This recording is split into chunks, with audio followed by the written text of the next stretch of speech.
Hello guys, thank you for watching my videos. Please don't forget to like, comment, subscribe, share Pastor Gambakwe's videos or Pastor Tina's videos. Totaura guys kuti after my 10 days unoita sei kuti prayer irambe ichishanda.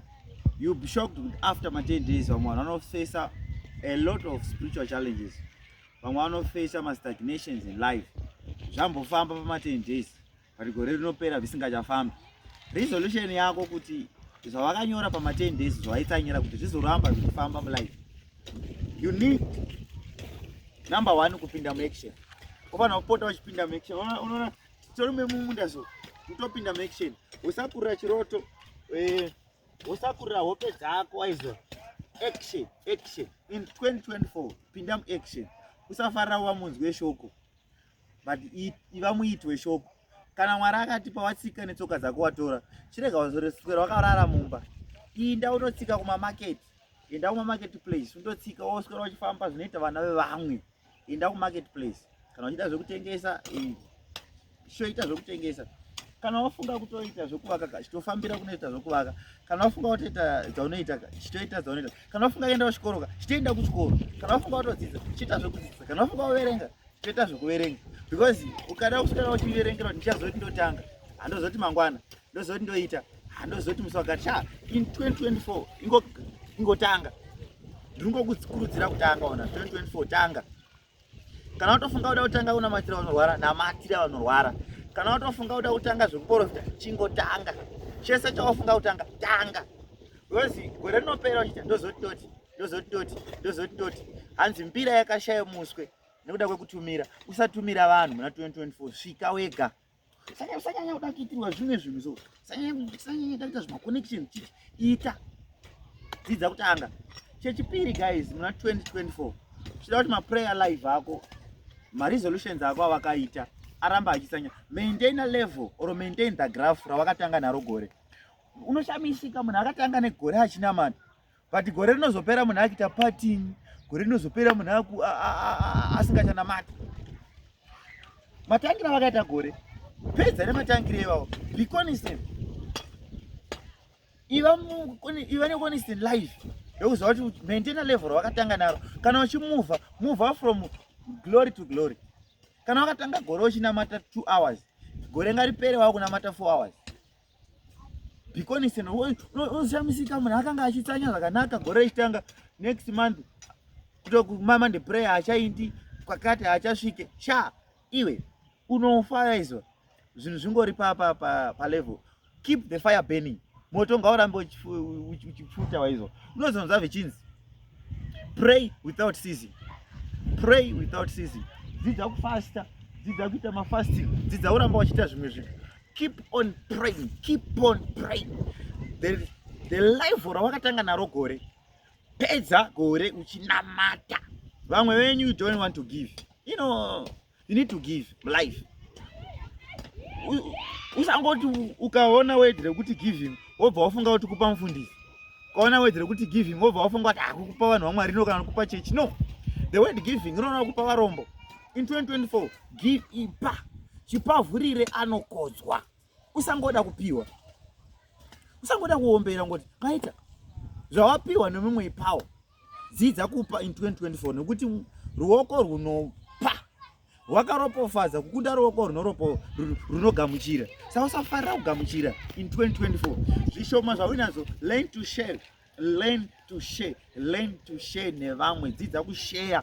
Uchaona kuti your prayer life ichanakidza. Uchaona kuti gore rako richanakidza. Uchaona kuti Mwari vanokuitira zvakanaka. Guys, simbe kumujuru.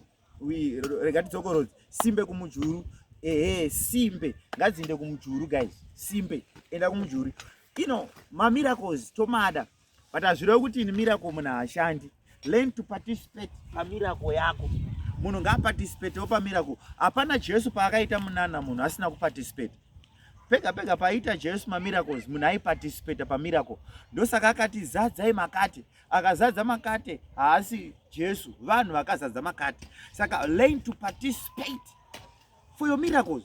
unaona munhu adi kuparticipate miracle anda kushandirwa. Iwe hakuna chinonzi kushandirwa, tinoshandirana tichishanda.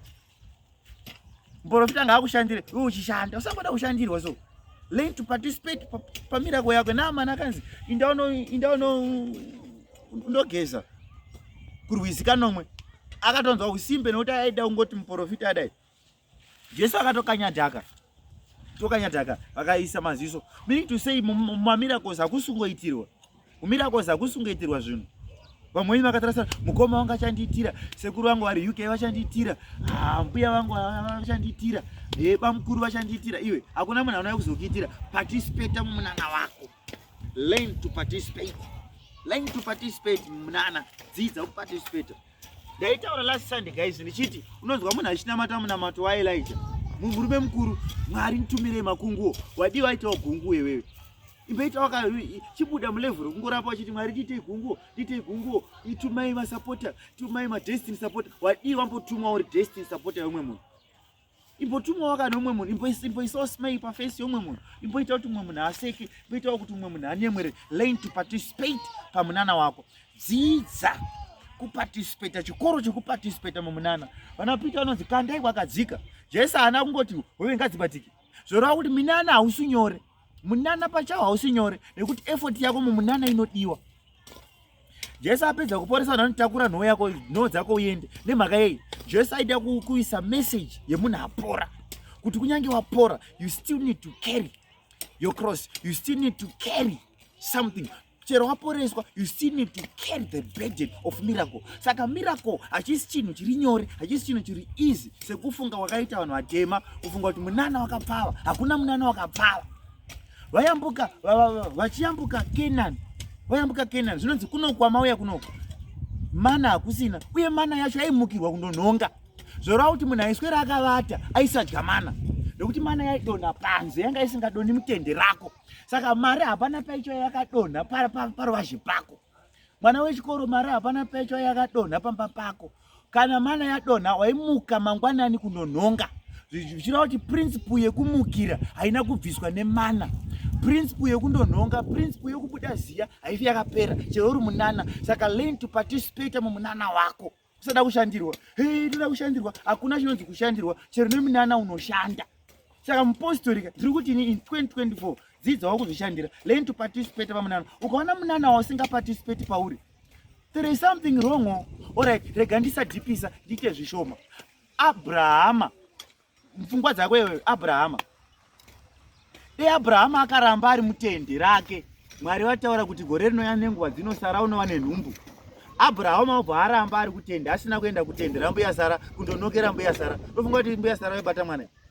But Abrahama akatoenda kutende kutoti Mwari vana pamutizo Mwari Sara wakubata mwana. Ndio kundoparticipate mumunana. Iwe Isaac wako anouya, but learn to participate kuti Isaac avepo. Saka vanhu vazhinji takabvisa formula yekuparticipate mumunana, takabvisa principle yekuparticipate. Hatichadi kuti tiparticipate, toda kuti pastor vaparticipate vega.